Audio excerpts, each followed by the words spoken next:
Hello there, you're with Tom and Fern. I'm Tom. I'm Fern. So we are about a week and a half deep in the baseball season. Yeah. The best time of the year. Hey, I want to say something, though. You know, you're an Orioles guy.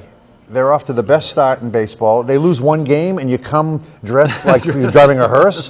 What's the problem? They're still in first place.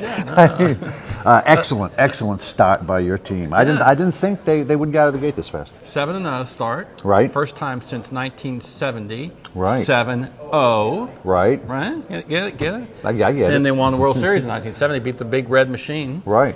And so, I'm ordering my tickets. No, I'm not. I'll jinx that. That's terrible. I mean, if you go back, they won 7 in a row. They lost last night, but they had won 5 to close last season. So they came into this 12-game winning streak. Where's this pitching staff coming from? They got Cuellar and Palmer out there rather than Baldo and McNally and right. Decent, slightly above average starting pitching so far. Right. Although Ubaldo Jimenez gave up 4 runs last night in 5 innings.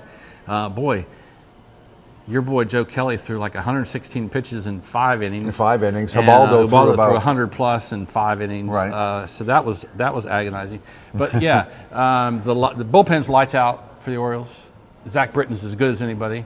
The defense is outstanding. Defense is outstanding, and the power is Maximus. 14 home runs in 8 games. And what I've told Peterson is that you got guys like Trumbo, Alvarez, and Wieters. They're playing for their next contract. So they want to put up good years to get that big deal next year. Yeah, Trumbo has not looked bad so far in the outfield. He's actually made a couple decent plays. He looked horrible in spring training. If you remember that first game, people were just almost laughing. So that's good. My man Chris Pat Tillman is pitched well so far.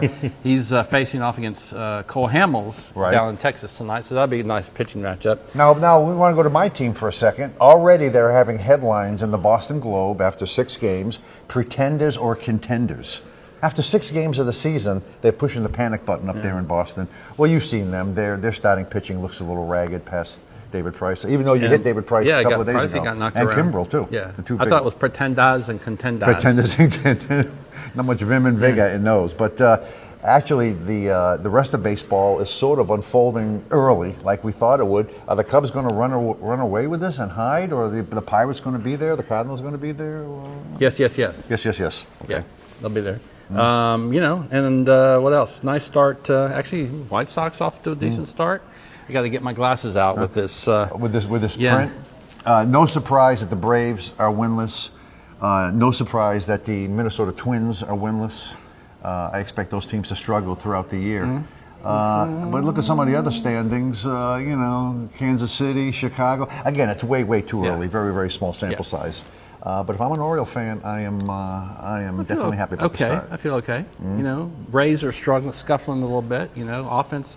I tell you, I don't know. The Cleveland's pitching. Wow, it's almost 2 pitching duels. Although Kluber got knocked around a little bit late, but Carrasco for last night for the Indians, God, he looked good. And again, we're so used to it, but I watch the game on TV and I see a packed Fenway or a packed Camden, and I look at the view of Tropicana Field and you see all the empty seats behind home plate, and I know the management is talking about getting a new ballpark built, and Major League Baseball thinks that there's a future of baseball here, but every time I look at that stadium, doubts tend to creep in a little bit. I was listening to the radio on the way home, and you can hear the one guy hooting and hollering. Right. It's like when you can hear I think one he was at the guy. Bucks games in the 70s. Yeah, when you can hear the one guy, Same it's never a good sign. So, but anyway, hopefully he'll pick it up. When the kids are out of school and that kind of thing. I think. So, what was going on? Was there something going on in the NBA? What was going on last night? Yeah. We had Kobe scoring 60 points in his swan song. Apparently, his teammates just fed him the ball, and then we had the Warriors breaking the 95-96 Bulls records for most wins in a season. 73 wins. 73-9. 73-9. Now, you're old enough to remember old school. How would they have done against that old Bulls team with Pippen and Jordan and Kerr and I guess Horace Grant was on that team? 2 different styles of basketball. Now you got 3-point versus physical play back when we grew up. I don't know. I think the Bulls would have won handily, right? Frankly. I mean, Steph Curry, I would never bet against Steph Curry. That guy's amazing. Have you seen some of these guys' warm-up shots, how he prepares? He goes off the court like 30 feet and starts firing up shots from all different points of the arena. Yeah, like Larry Bird used to do. So in the those Bird commercials. used to do. Yeah, Remember that? Yeah, like off the those commercials. backboard, off the sidewall. Yeah. But no, it's amazing. It's probably the best thing going for NBA. I mean, even like my 11-year-old grandson, who's never known anything hardly about basketball, knows Steph Curry. Wanted to go see Steph Curry, but when they were playing the Magic, and I looked like online, and the tickets, like in the upper seat, I mean, like the top row, were going for like $300-400. I mean, the guy's that much of a draw. He is the NBA, I think, right now. The cheapest seat for the Kobe was $1,000 last night. You know, every generation you see these shooters that just seem to be better than everybody else. You know, Pete Maravich years ago, Steph Curry. You know, his dad was Del Curry, was a great shooter too for the Charlotte Hornets. So some of that DNA sort of was passed on. Yeah.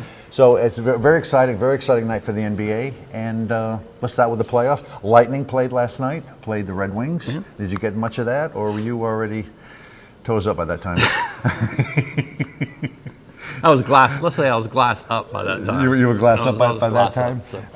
But all right. It's always a great time of year. Here we got overlap of, you got hockey, you got basketball, you got baseball, you got spring football. We'll be starting high school wise here in the next couple of weeks.